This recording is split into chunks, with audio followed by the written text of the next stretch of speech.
రఘువంశ రామయ్య సుగుణాల సీతమ్మ వరమాల కైవేచు సమయాన శివధనువు విరిచాకె వధువు మది గెలిచాకె మోగింది కళ్యాణ శుభవీణ. కళ్యాణం వైభోగం శ్రీరామచంద్రుని కళ్యాణం.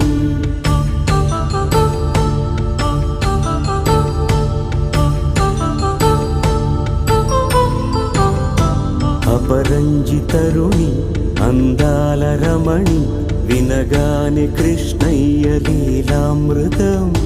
గుడి దాటి కదిలింది తన వెంట నడిచింది గెలిచింది రుక్మిణి ప్రేమాయణం. కళ్యాణం